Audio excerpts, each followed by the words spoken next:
मध्य प्रदेश सरकार ने कृषि कल्याण वर्ष के तहत किसानों के हित में बड़ा और अहम फैसला लिया है। मोहन यादव की अध्यक्षता में हुई कैबिनेट बैठक में ग्रामीण क्षेत्रों में कृषि भूमि अधिग्रहण पर मिलने वाले मुआवजे को बढ़ाने को मंजूरी दे दी गई है। अब किसानों को उनकी जमीन के आधार पर मूल्य का अधिकतम 4 गुना तक मुआवजा मिल सकेगा। जी द्वारा लिया गया है, उस संबंध में ब्रीफिंग आप सभी को आमंत्रित किया गया था। मैं माननीय मुख्यमंत्री जी से अनुरोध करूंगा, वो आ गया, माइक देख लो। मैं माननीय मुख्यमंत्री जी से अनुरोध करूंगा तो जो आज मंत्रिपरिषद बैठक में जो एक महत्वपूर्ण निर्णय आपके द्वारा लिया गया है, उस संबंध में हमारे सम्मानीय पत्रकार बंधु जो पधारे हैं, इनको ब्रीफिंग हेतु सादर अनुरोध है। आज की इस क्या प्रेस ब्रीफिंग बोलूं, प्रेस कॉन्फ्रेंस बोलना, क्या बोलूं, प्रेस ब्रीफिंग।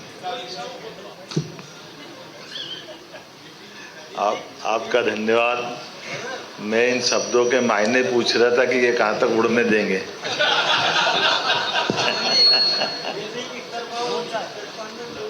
मैं इसीलिए तो मैंने पूछा कि शब्द क्या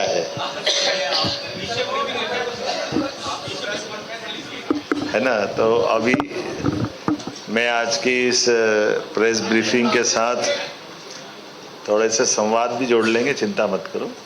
तो हमारे लिए आज का दिन खासकर किसान कल्याण वर्ष में ये ऐतिहासिक निर्णय है, जिस निर्णय के कारण से हमारी किसान की खास करके खेती के सेक्टर में जिसकी जीवन भर की आजीविका होती है, उसको दृष्टिगत रखते हुए ऐतिहासिक निर्णय किया गया। मुझे इस बात का संतोष भी है, माननीय अध्यक्ष जी आज हमारे साथ हैं, माननीय हेमंत खंडेलवाल जी, हमारे मीडिया प्रभारी आशीष जी, इस अवसर पर SCS, PS रेवेन्यू और हमारे मनीष सिंह जी CPR, हम सब मिलकर के आज जो आपकी जानकारी में है कि आज कैबिनेट के माध्यम से एक बड़ा निर्णय हुआ है। ये किसानों के हित में खासकर कृषकों की भू अर्जन को लेकर के इनकी भूमि का 4 गुना मुआवजा देने का निर्णय किया गया है।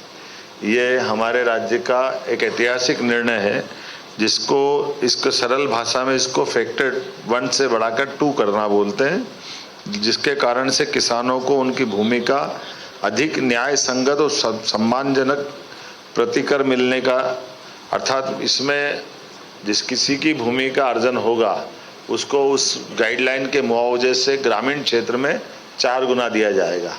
इसमें कोई कॉम्प्लिकेशन नहीं, इसके कॉम्प्लिकेशन भी सरलता से हमने 1 और 2 नगरीय क्षेत्र के अंदर उसका गाइडलाइन का डबल, क्योंकि नगरीय क्षेत्र की गाइडलाइन तो वैसे ही हर बार बढ़ती रहती है, लेकिन ग्रामीण क्षेत्र में बड़े पैमाने पर हमारे जितने बड़े प्रोजेक्ट चल रहे हैं, उल्लेखनीय है कि ये उसके लिए बेस लाइन का काम करेगा। इसलिए मध्य प्रदेश भूमि अर्जन और पुनर्व्यवस्थापन में उचित प्रतिकरण पारदर्शिता का अधिकार अधिनियम 2013 जो लागू हुआ था, इसको भू अर्जन अधिनियम 2013 बोलते हैं। इसकी धारा 26 के अंतर्गत भूमि के मूल्य निर्धारण के जो सिद्धांत प्रतिपादित किए गए, उसमें हमने किसानों को उचित प्रतिकर देने का निर्णय और पारदर्शी और पुनर्वास की व्यवस्था का इसमें ये निर्णय किया है। उल्लेखनीय है कि वर्ष 2014 में मध्य प्रदेश में फैक्टर 1 डिक्लेयर था, उसके कारण से कलेक्टर गाइडलाइन रेट प्लस 100% इसमें जोड़ने की बात थी। तो खास करके ये लगभग 2 गुना मुआवजा होता था। तो 2 गुना से करने से कई बार हमको स्पेशल कई सारे निर्णय पैकेज भी देना पड़ते थे या कई प्रकार से लोगों का आक्रोश भी आता।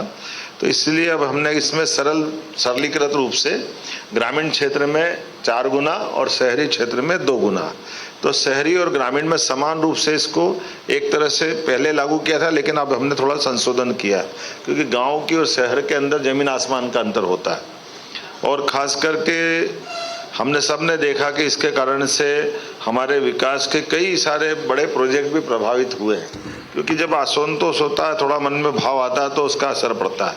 अब ये जरूरी इसलिए था कि हमारे यहाँ राज्य में विकास की गति हमने तेज खोली है, तो लगभग 70-75 हज़ार करोड़ का पूंजी निवेश हम प्रति वर्ष कर रहे हैं। ऐसे समय में लैंड एक्विजिशन को लेकर के इसकी आने वाली कठिनाइयों का हल निकालते हुए इसमें सड़क, पुल, रेलवे लाइन, राष्ट्रीय राजमार्ग, एक्सप्रेसवे, सिंचाई परियोजना, अधोसंरचना विकास, ऐसे कई कामों को लेकर के इसके कारण से हमको इसकी मदद मिलेगी। उल्लेखनीय है कि ये भाव हमारे मन में ये सारी कठिनाइयों को महसूस करने के लिए इस दिशा में बढ़े थे। हम 7 नवंबर 2025 को कि हमको इस पे विचार करना चाहिए, इस दिशा में आगे बढ़ेंगे। और इसी पे फिर हमने 13 जनवरी 2025 की एक मंत्रिमंडलीय समिति का गठन किया, जिसमें हमारे राकेश सिंह जी पीडब्ल्यूडी मंत्री, साथ में माननीय मंत्री चैतन्य कश्यप जी, माननीय मंत्री तुलसीराम सिलावट जी, इनके माध्यम से कमेटी का गठन किया, जिससे कहा कि ये इस पूरे मामले में अपनी रिपोर्ट दे। और ये समिति द्वारा बनाई गई बैठक 21 जनवरी 2026 को हुई थी, जिसमें मंत्रीगण, विधायकगण, FICC क्या है, फिक्की के और खासकर क्रेडाई के, CII के, किसान संघ, किसान प्रतिनिधि, सबसे मिलकर के ये राय जुटाने के साथ उनका संकलन करते हुए, सबकी राय का सम्मान करते हुए इसमें इस तरह के निर्णय की तरफ हम बढ़े हैं। मुझे इस बात का संतोष भी है कि ये लागू करने के लिए हमने अपने गाइडलाइन में अब एक और ये भी उल्लेखनीय है कि हमारा एकमात्र राज्य है, इसको इस तरह से भी समझोगे कि गए बार हमने संपूर्ण गाइडलाइन को 16% बढ़ाया था और इस साल ये 13% बढ़ा है, तो 16 और 13 लगभग 39% होता है।